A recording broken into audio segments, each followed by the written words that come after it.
Hi everybody, this is Professor Wagle and this is a lecture about Module 7 that's published now. I published it over the weekend and just wanted to give you a quick overview. This is a very simple module. There's not a whole lot. There's just two discussion posts you have to do, and I'll quickly walk you through those. I also wanted to tell you about your resume and your LinkedIn profile headline and summary. Most of you have finished that assignment, you have submitted it. I have still to go over those. I'll try to finish grading them over this weekend and let you know, right? But I wanted you guys to know about your resume is no matter what grade you make on that assignment, I will give you another chance to resubmit this towards the end of the semester. So if you get a 70 or a 80 for whatever reason, right, I'll give you a chance. So you have the rest of the semester to come and meet me during my office hours to find out what you can do to make your resume better.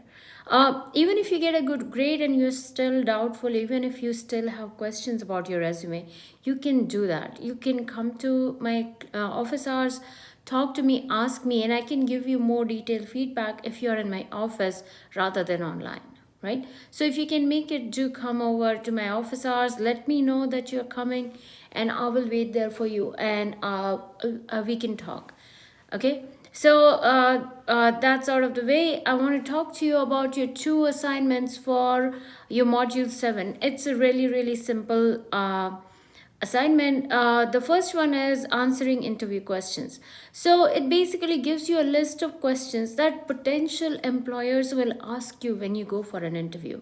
If you have never applied for a job before, if you have never worked before, if you've never appeared for an interview before, because it might be possible you have worked before but you didn't have to go through an interview process, right? You work at your dad's firm, or you were kind of referred to somebody, and you just got the job and you showed up for the first day of work without going through the process. uh, these are some of the questions that are commonly asked. One of the most commonly asked questions that I hate being asked by people is, tell me something about yourself. It's such a big, nebulous question, and you need to have that answer kind of figured out even before you get into the interview room, because that's something everybody will ask you. But it's such a vague, nebulous question. Like, do you start from when you were born? Do you tell them about your personal life? Do you tell them about your professional life? So, think about how you want to answer that question, because it will be asked, right? So think about those things. How, if you're approached with that question, what are you going to focus at? So there are a bunch of questions in there. You just have to answer two of those. So pick two of the questions that you most likely either know the answer to or would like to figure out the answers to, and write about those. Think about those questions and write about those, right? So that's first one, that's answering interview questions. The second one is micro writing, and it's again like a small 3-4 line answer you have to write, and that's about thinking about research. What is primary research, what is secondary research? You guys should all know the difference by now. You guys are in college, you have done research in high school, you will be doing research throughout your undergrad, and if you decide to go to grad school, in your grad school career too. So, and the prompt gives you some examples of primary research, basically doing first hand interviews or your own research. That's primary resources. Secondary is looking at data that's already available, research by other people that's already there, study that's conducted by other people that's already there. That's your secondary. So it just asks you to write a few lines about your experiences with conducting primary and secondary. If you don't have any experience, you can write about that too, right?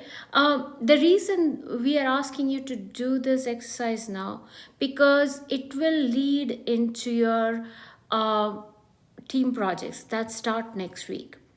Okay, that's basically it. It's micro writing. Just write what you know. There's no right or wrong answers to this, right?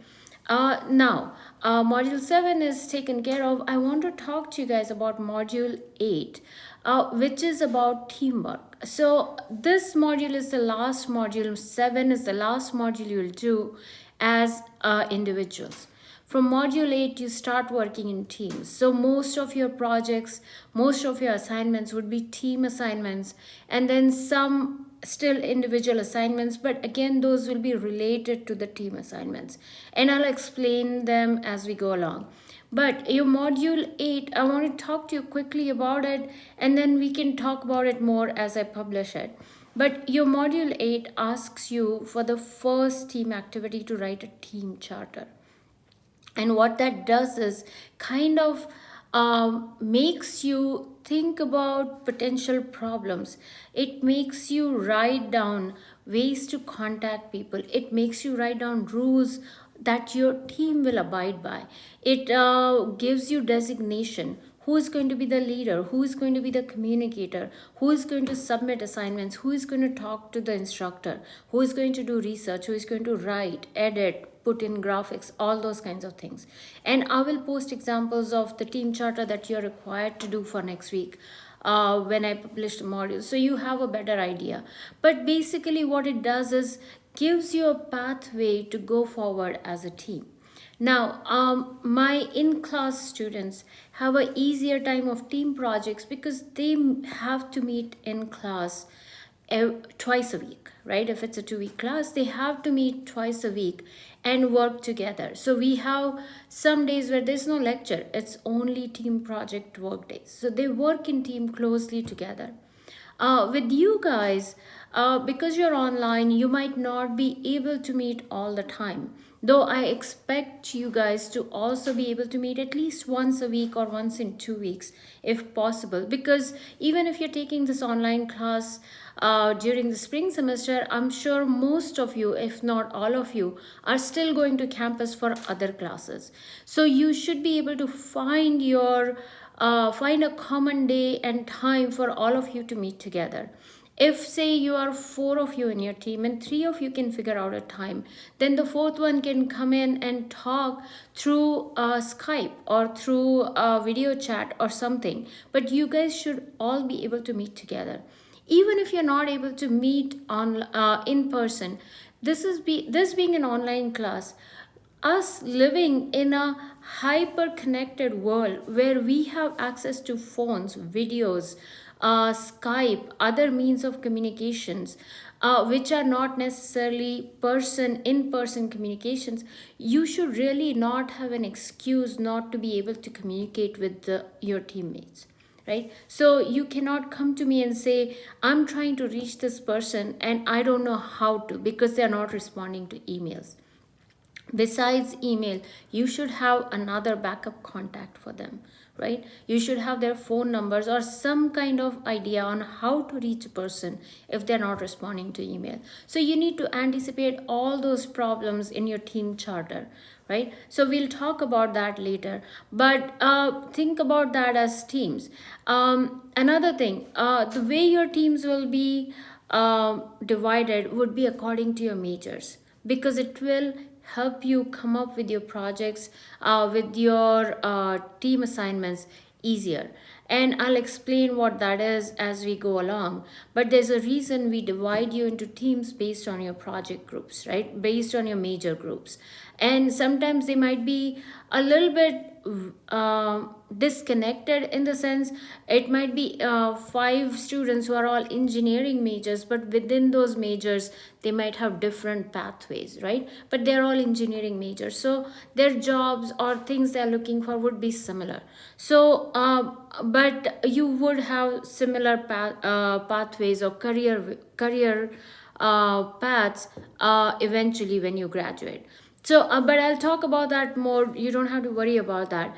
What I'm trying to figure out is, once I divide you into teams, and I'll do it sometime this week, and by Sunday, you should know who is in your team, because I will individually email each team. so you know who all is in your team. So there's really no excuse for you not to know who is in your team, because you will all get a group email. Each team will get a group email from me saying you guys are in a team together, and then you can take me out of the email chain, and then you guys can communicate, right?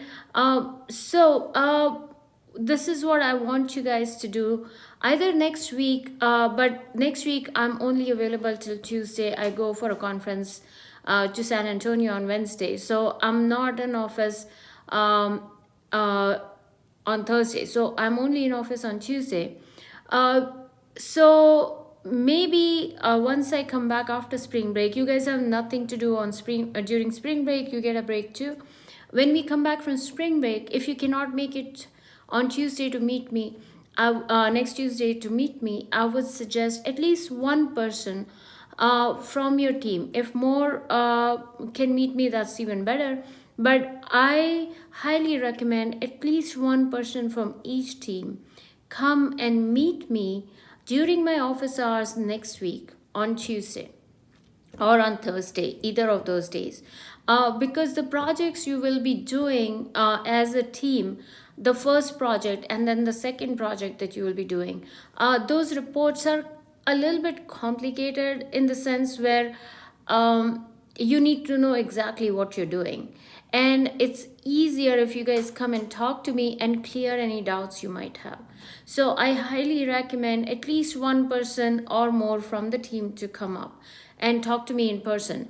If I have enough people emailing me and coming in, I might even be able to secure a computer lab next door to my office and have show you guys a demonstration of how the projects need to be done the same way I would do for my in-class students, right? I will of course have a video lecture, so you can always see through the video lecture what is going to be expected of you. But meeting me in person and clearing your doubts and the same time while I'm explaining to you what is to be required is kind of easier.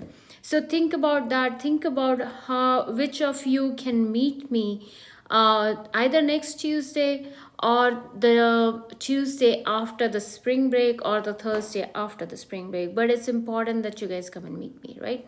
I understand if nobody from your team can meet me, you'll just have to rely on the video lecture, and then any questions you might still have, you can email me and I'll answer back. Yeah, but that's all I have for you right now. It's a really easy week before all the fun of team projects start. So have fun with the assignments and think about teams and think about your availability for next week or the week after spring break, and see how many of you can come and meet me and talk to me. Okay. Molly, shout out to Molly for reminding me, sending me an email saying her class could not see the assignments. I have fixed the issue now, so you guys should be able to see it. All your assignments this week are due on the 28th. So you have enough time. You have 5 days still to finish those assignments. So you have plenty of time, and they are easy assignments. Okay. So I'll talk to you guys later. Have fun and see you soon. Bye-bye.